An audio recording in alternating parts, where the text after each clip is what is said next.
o universo feminino é um grande tabu, principalmente para os homens, né? Eu falo isso porque eu assisto Saia Justa, Papo Calcinha, para entender um pouco melhor, porque mulher é um ser complexo. É complexo. E como é que é a frequência dos homens, como é que eles encaram, e as mulheres também se personificam, né? Se encaixam nas situações muito fácil ou não? Como é que é a resposta do público com isso? A resposta do público é de grande identificação, né?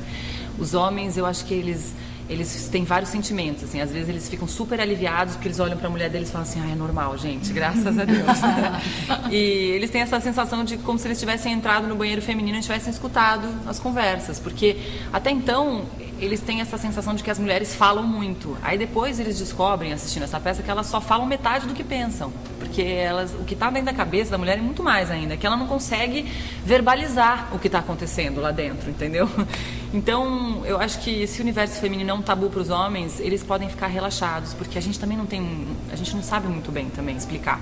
Né? Se você fizer uma mesma pergunta para uma mulher em vários dias do mês diferentes, vão vir respostas diferentes. Com certeza. Então, assim, eu acho que os caras têm que relaxar e levar com leveza, porque a TPM, gente, é uma coisa que acontece, não é pessoal.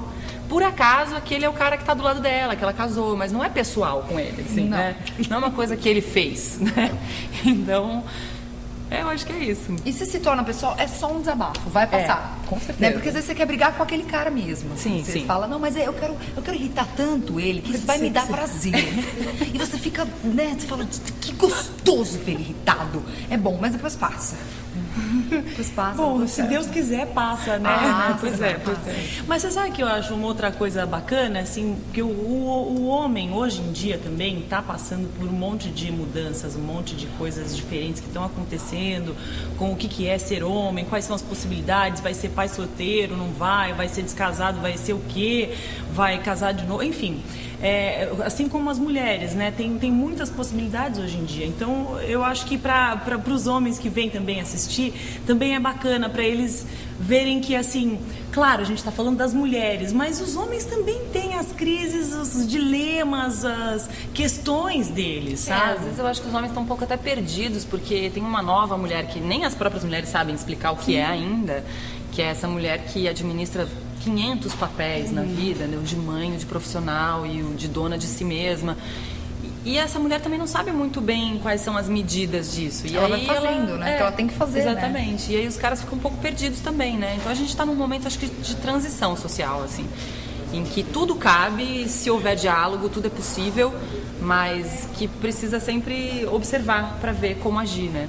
E não existe uma coisa sem a outra, né? O homem e a mulher, assim, independente da opção sexual, essa relação homem-mulher, ela sempre vai existir, essa dependência e ao mesmo tempo independência, essa vontade de às vezes não ter, essa necessidade de ter, e acho que é disso que trata a peça. E essa relação é rica pela diferença mesmo, né? Por serem seres tão diferentes. Exatamente. E eu acho que o amor que une tudo, assim. E a peça fala muito também disso, da relação da mulher com o amor, porque não é só o amor sexual, assim, homem e mulher. Tem o amor dessa mulher pela mãe, tem o amor pelos filhos, e essa mulher que mesmo não sendo mãe, assim, biologicamente, acaba tendo essa relação maternal com outras figuras da própria vida, né? Com irmãos, com sobrinhos, até com cachorro. Tem um monte de bichinhos de estimação. E então é isso que é legal na peça, que às vezes é engraçado e também emocionante. Legal, e ainda nessa linha da interação, né, com o público, teve essa ideia do blog. Né? Então a gente queria saber como é que se deu essa ideia e como é que o pessoal interage com vocês. O negócio foi o seguinte, o blog surgiu, porque assim, a peça, são depoimentos diretos com a plateia, né? E aí a gente sentia que às vezes as pessoas falavam coisas, assim, do tipo, comigo também. E aí no final do espetáculo elas vinham falar com a gente, contar histórias, e a gente resolveu abrir um espaço para que as pessoas pudessem se colocar e dar seus depoimentos. Então a gente criou um blog que chama, que é assim, www.mulheresreais.blog.br. E lá no blog a gente coloca também nossas experiências, histórias da nossa vida. Quem escreve sou eu, a Juliana Araripe, né? Eu colaboro nos textos, mas também gerencio o blog junto com ela. E E as pessoas têm um espaço lá que chama confessionário, que é um lugar onde você pode mandar um e-mail pra gente desabafando uma história ou contando um caso engraçado. E que a gente gosta de ouvir, já vieram histórias muito divertidas e histórias emocionantes também que chegam pra gente. E aí é isso, e tem sido muito legal porque... E as pessoas também comentam a peça, a gente coloca um pouco da história da peça, do que vai acontecer, da agenda. Mas é mais esse espaço mesmo para falar da vida, sabe? E para as pessoas também poderem se manifestar, contar seus depoimentos pra gente. Confessionário. É, o confessionário. Sem ser Big Brother. Sem Big... pois é. Sabe que a gente nem tinha ligado esse negócio de Big Brother, né? Mas é que vocês inventaram o confessionário, acho que antes. O Domingos Oliveira inventou confissões. Inventou não, a palavra, né? Mas assim, esse formato de teatro depoimento que o Domingos fez com Confissões de Adolescente, depois Confissões das Mulheres de 30. E tem o Confissões das Mulheres de 40 também, né? Que esse aí a gente vai deixar para mais tarde. Daqui a pouquinho. Como é que é dirigir e atuar? Olha, é um desafio, porque a gente tem que cuidar de tudo antes e se policiar para não ficar pensando na direção enquanto está em cena, zerar e se colocar como atriz mesmo em cena. Mas ao mesmo tempo é muito legal, porque eu e a Juliana, a gente tem um coletivo de criação que dirige o espetáculo, com outros artistas que colaboram, com a trilha sonora, com o cenário, com outras coisas. Mas é muito legal porque acaba ficando uma coisa muito viva. Então a gente sempre traz textos novos para a peça, a gente traz cenas novas, porque as histórias são tantas que de vez em quando a gente sente necessidade de colocar. Tem até uma cena que a gente faz que tem um pouco de improviso também, que é uma cena que a gente dança no espetáculo e tal. Então tem um monte de coisa que fica gostoso de fazer, porque a gente ganha uma propriedade assim do trabalho muito muito especial. A gente consegue se colocar mais assim artisticamente, vai além do trabalho de atriz, que já é legal, né? Porque a gente sempre traz a nossa contribuição artística para aquilo que a gente está fazendo, e cada atriz que faz traz uma coisa nova e legal e gostosa. Mas tendo esse trabalho de direção também, a gente consegue ainda se expressar mais, e aí é gostoso.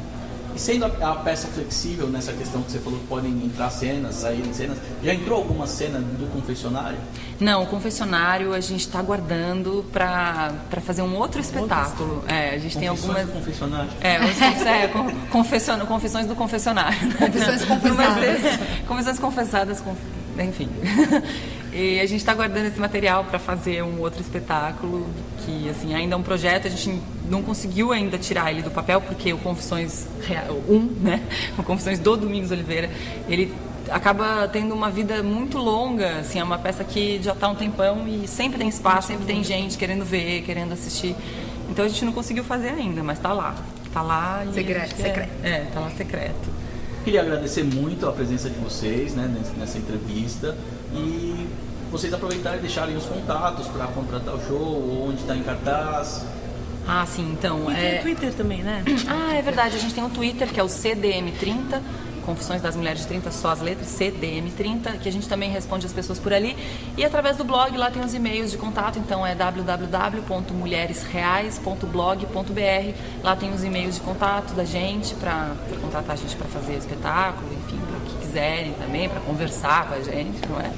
E aí, a gente está fazendo parte do circuito e também em São Paulo. Isso, a gente está fazendo essas viagens pelo Circuito Cultural Paulista, que está sendo muito legal, e a gente também está em cartaz no Teatro da União Cultural, lá em São Paulo, que fica lá na Rua Mário Amaral 209, no Paraíso, com a Juliana Araripe e mais outras atrizes, e aos domingos eu e a Domingas de volta e a Vanessa viajando com a gente. E o domingo. Muitas mulheres. Mas até dia 24 de abril a gente está lá depois normalmente, né? Sexta, sábado e domingo normal. Isso, voltamos ao normal. Muito obrigado. Confuso, né? Mas é isso. A gente fala muito, Enfim, mas... vocês vão editar, né? Ou não. Do Vai jeito ser que tá, assim dá mesmo. pra ir